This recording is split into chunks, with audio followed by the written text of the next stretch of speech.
नमस्कार दोस्तों। आज आप सुनने जा रहे हैं मालती जोशी जी द्वारा लिखित कहानी विष पाई। पापा, चाय। अखबार से सिर ऊपर उठाकर उन्होंने देखा। वीणा एकदम तैयार होकर सामने खड़ी थी। स्टूल पर चाय रखते हुए उसने कहा, माँ की चाय फ्लास्क में रखी है, कैसरोल में दलिया है। आप लोग समय से नाश्ता कर लेना। पार्वती आएगी तो उससे कहिएगा माँ के बिस्तर की चादर भी बदल दे। माँ के कपड़ों के साथ ही रखी है। साबुन ख़त्म हो गया था, वह भी रख दिया है। और उससे कहिएगा माँ के कपड़ों को डेटॉल के पानी में भिगोया करे, कंजूसी ना करे। वह थोड़ा रुकी तो शर्मा जी ने पूछा, कहीं जा रही हो? आज तो इतवार है ना? हाँ, जरा दूसरे काम से जा रही हूँ, शाम तक लौटूंगी। पिछले इतवार भी गई थी? हाँ, और अगले इतवार भी जाऊंगी, और उससे अगले इतवार भी। दरअसल मैंने एक छोटा सा एनजीओ ज्वाइन कर लिया है। हर संडे हम लोग पास के किसी गांव में जाते हैं, बच्चों को संस्कारित करते हैं, कहानियाँ कविता सुनाते हैं, महिलाओं को हाइजीन समझाते हैं, साक्षरता का प्रसार करते हैं। हम लोग मतलब? वीणा ने कोई जवाब नहीं दिया, पर जिस नज़र से पिता की ओर देखा उससे वे तिल मिला गए। बोले, बाप हूँ तुम्हारा, पूछना मेरा फर्ज है, ना बताना चाहो तो तुम्हारी मर्जी। अब इतने फर्ज तो निभा दिए आपने, एक आध नहीं भी निभाया तो क्या फ़र्क पड़ता है। चाबुक सा फटकार कर वह एकदम पलटकर चल दी। कुछ ही क्षणों उसकी स्कूटर की आवाज़ सड़क के शोर में खो गई। वे शून्य होकर बैठे रहे। सामने रखी चाय ठंडी होती रही। उसे हाथ लगाने का भी मन नहीं हुआ। बेटी इतनी बड़ी गाली दे गई थी कि उनका मन लहूलुहान हो गया था। पिछले 2 साल से देख रहे हैं, वीणा एकदम बदल गई है। कहाँ तो उनके सामने आंख उठाकर बात नहीं करती थी, पर अब तो जैसे पत्थर उठाकर मारती है। अव्वल तो बोलना ही नहीं चाहती, बोलती है तो जैसे जहर बुझा तीर हो। पता नहीं क्यों उसे घर के लोगों से नफरत सी हो गई है। उसकी माँ जब से बीमार हुई है, उसके तेवर ही बदल गए हैं। वह एक पल घर में ठहरना नहीं चाहती। छुट्टी के दिन भी बाहर जाने का बहाना खोज लेती है। घर में रहती भी है तो काम धाम समेटकर अपने कमरे में गुम हो जाती है। मतलब के सिवा बात ही नहीं करती। करती है तो उसकी जबान पर कांटे उगाते हैं। और उसके ये व्यंग्य बाण झेलने के लिए वे अभिशप्त हैं। बुढ़ापे में अब उसी का सहारा तो है। यह बात भी खूब समझती है, इसीलिए शेर हो गई है। कहने को 3 3 बेटे हैं, एक से एक बढ़कर हैं, पर किसी के पास उनके लिए समय नहीं है, किसी के घर में उनके लिए जगह नहीं है, कोई झूठ मूठ को भी उन्हें आमंत्रित नहीं करता। और इन्हीं नालायक बेटों के लिए उन्होंने अपनी सारी कमाई खर्च कर दी। इस लड़की की ज़िंदगी होम कर दी। अपने भाइयों को पढ़ाते पढ़ाते बेचारी बुढ़ा गई, और वे लोग पढ़ लिख कर ऐसे फुर्र हुए कि अब पलटकर भी नहीं देखते। पेंशन है, पर कितनी सी, वह तो दवाइयों के लिए ही पूरी नहीं पड़ती। और इस उम्र में सिर्फ पैसों से तो बात नहीं बनती, किसी का सहारा भी तो चाहिए। सच, वीणा ना होती तो उनका क्या होता, यह सोचते हुए भी डर लगता है। पिछले 2 साल से पत्नी एकदम खटिया से लग गई है। तब से तो वह बिल्कुल असहाय से हो गए हैं। इतना इलाज हो रहा है, पर बीमारी न पकड़ाई में आ रही है, न ठीक ही हो रही है। कहीं बड़ी जगह दिखाने का मन है, पर कहाँ। बड़ा दिल्ली में है, पर उसकी बहू से पत्नी की किसी भी दिन नहीं बनी। बीच वाला अमेरिका में है, वहाँ जाने का तो सवाल ही नहीं उठता। न वह कभी कहता है। छोटा बम्बई में है, उसकी बहू भी सुशील है, पर वह ईसाई है। पत्नी तो उसके हाथ का पानी भी नहीं पीती। घर पर जाकर ठहरना तो बड़ी बात है। जिंदगी में एक ही अक्लमंदी की कि यह मकान बना लिया। कम से कम बुढ़ापे में सिर पर छत तो है। और जिंदगी में सबसे बड़ी बेवकूफ़ी की कि बिटिया की समय से शादी नहीं की। पहले मजबूरी थी, बाद में अपना स्वार्थ आड़े आ गया। अगर उसकी शादी हो गई होती तो बेमन से ही सही बच्चे कुछ तो कर्तव्य निभाते। अब तो बहन के भरोसे दोनों प्राणियों को छोड़कर तीनों निश्चिंत हो गए हैं। पत्नी के जागने की आहट मिली तो उनके विचारों की श्रृंखला टूटी। वह उसे सहारा देकर बाथरूम तक ले गए, मुंह हाथ धुलवाया और वापस बिस्तर पर लाकर बिठा दिया। वह फ्लास्क से चाय डालने लगे तो पत्नी ने मुंह बिचका दिया। आज तो इतवार है ना, आज तो ताज़ा चाय देती।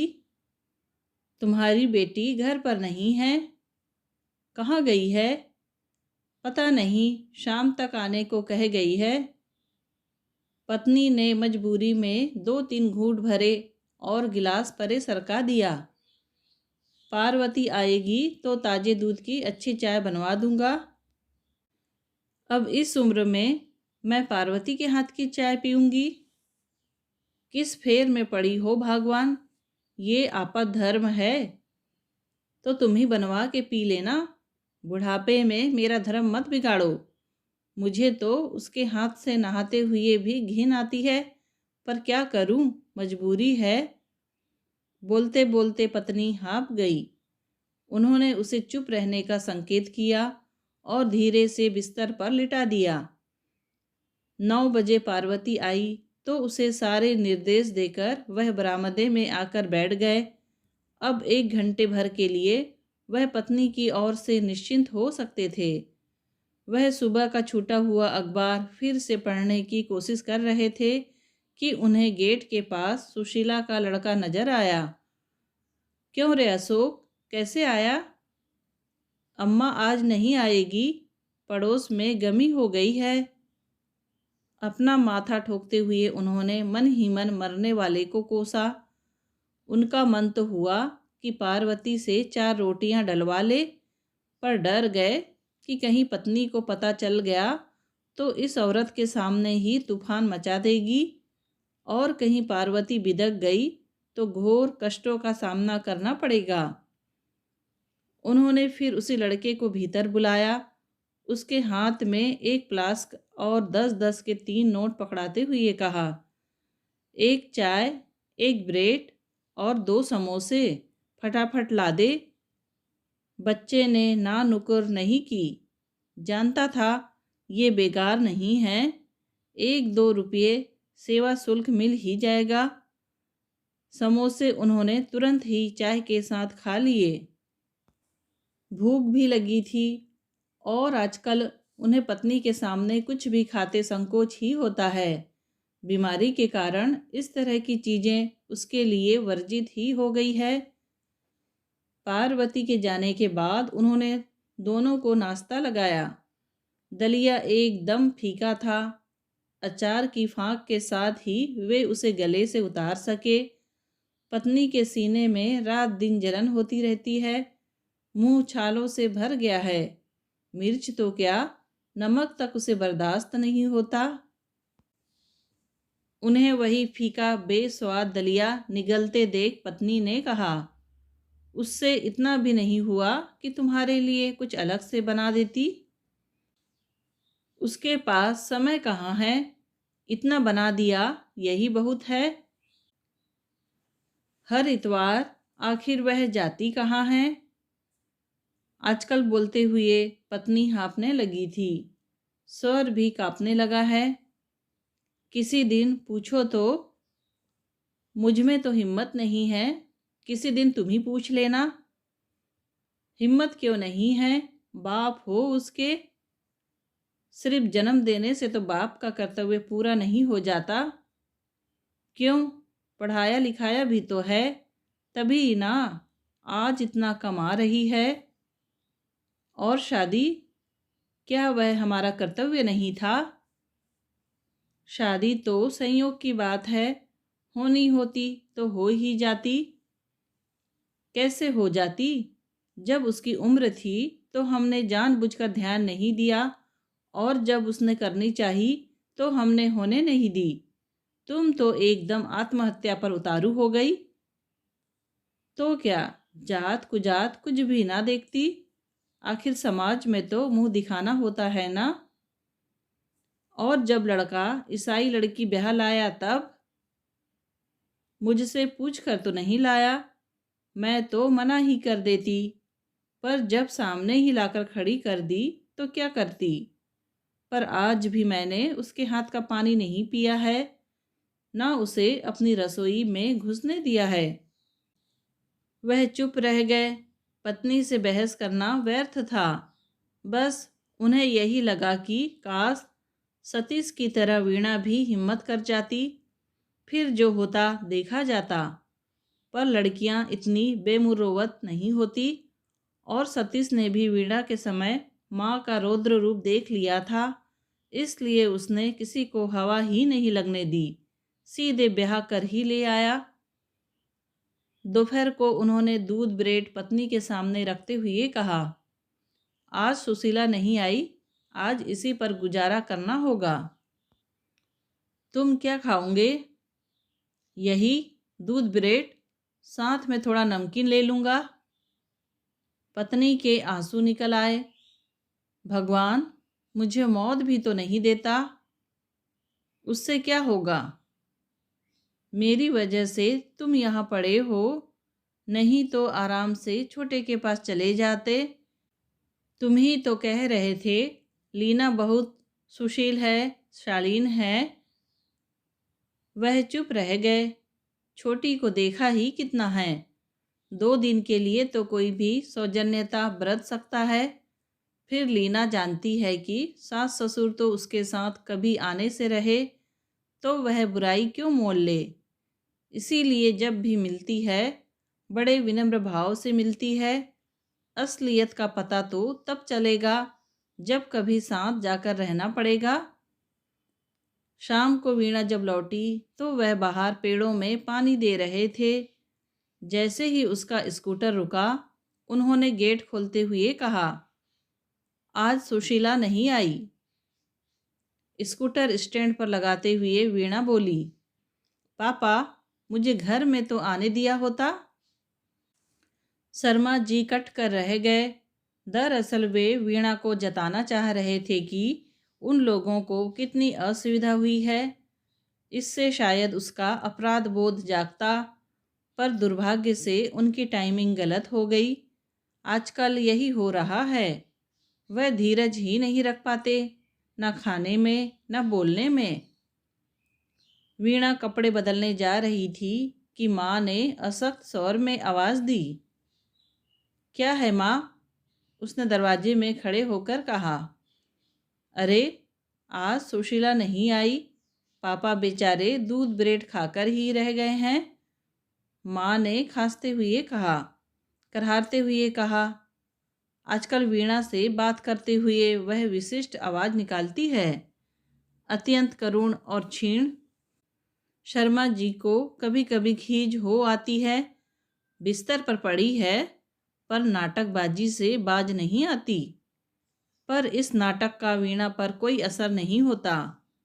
वह तलख स्वर में बोली, ये खुशखबरी तो पापा ने मुझे गेट पर ही दे दी थी।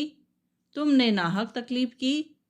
खैर, चाय बना रही हूँ, आप लोग पियेंगे? दोनों ने कोई जवाब नहीं दिया। अपनी नाराज़गी जताने का यही एक तरीका था। उसने भी दूसरी बार नहीं पूछा। वीणा ने इत्मीनान से चाय पी और फिर काम में जुट गई। देर तक बर्तन धोने की आवाज़ आती रही। सुशीला नहीं आई थी। सिंक में बर्तनों का ढेर लग गया था। बर्तनों के बाद रसोई की खटर पटर शुरू हो गई। वह टीवी के सामने बैठकर भोजन की प्रतीक्षा करने लगे। ठीक 9 बजे वीणा ने पापा का खाना लगा दिया। उसके बाद माँ को तकिए के सहारे बिठाकर वह उनकी भी थाली ले आई। पालक टमाटर का सूप, मूंग की पतली दाल और फुल्का। प्लेट स्टूल पर रखकर वह जाने को ही थी कि माँ ने अपनी उसी स्पेशल आवाज़ में कहा, पापा के लिए ढंग का कुछ बना देना, सुबह से सिर्फ ब्रेड पर हैं। वीणा जैसे एकदम तैस में आ गई। बाहर आकर उसने डाइनिंग टेबल पर रखी पापा की थाली उठाई और माँ के सामने रखकर बोली, लीजिए, मुआयना कर लीजिए, कुछ कसर हो तो बताइएगा। अच्छी सजी संवरी थाली थी।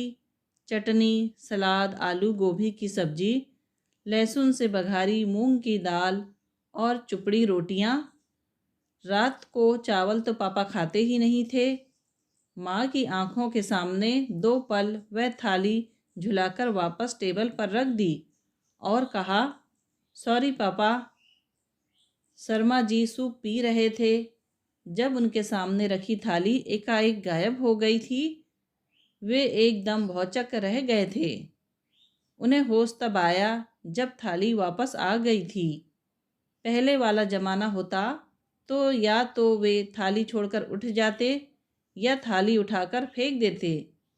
लेकिन अगर पहले वाला ज़माना होता तो वीणा क्या ऐसी बदतमीजी की जुर्रत कर पाती। पर अब तो उनकी सारी ठसक ही गायब हो गई थी। वापस आई थाली से वे चुपचाप कौर तोड़ने लगे। दिन भर में पहली बार अन्न के दर्शन हो रहे थे। खाना एकदम जहर लग रहा था, पर वे उसे नकारने की स्थिति में नहीं थे। उधर पत्नी ने फिर बिसुरना शुरू कर दिया था, मेरी छाती में वैसे ही आग लगी हुई है, ऊपर से ये लड़की मुझे दिन रात जलाती है। वीणा पापा को फुल्का देने के लिए आई थी। उसने यह सुना तो माँ के दरवाजे के सामने जाकर खड़ी हो गई।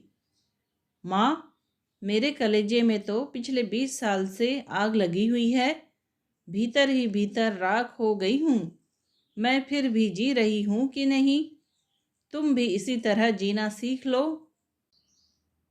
वीणा तो कहकर किचन में लौट गई, पर उसकी बात से माँ को इतनी रुलाई उमड़ी कि गले में फंदा ही पड़ गया।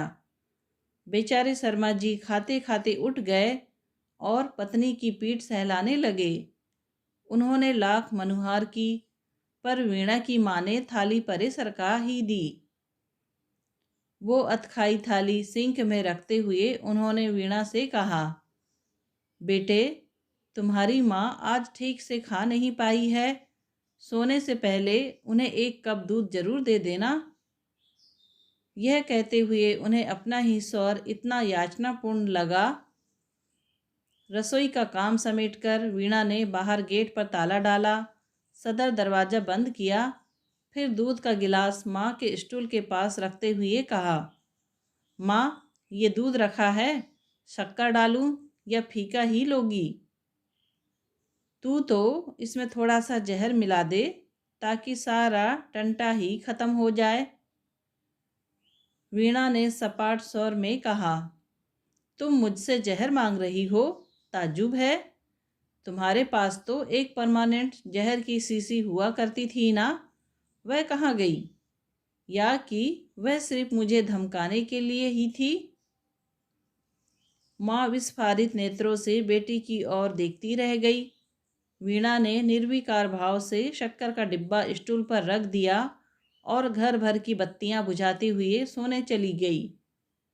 शर्मा जी का मन हुआ कि पत्नी को झकझोर कर पूछे कि भगवान, वो जहर की शीशी क्या सचमुच खो गई है? अगर याद आ रही हो तो मुझे बताओ कि कहाँ रखी है। तुम्हें ना सही, मुझे उसकी सख्त ज़रूरत है। ये घूंट घूंट जहर पीने से तो अच्छा है एक बार में ही गले से उतार लूं। दोस्तों, कहानी सुनने के लिए आपका धन्यवाद। कहानी पसंद आई हो तो प्लीज़ लाइक, शेयर और सब्सक्राइब ज़रूर कीजिए।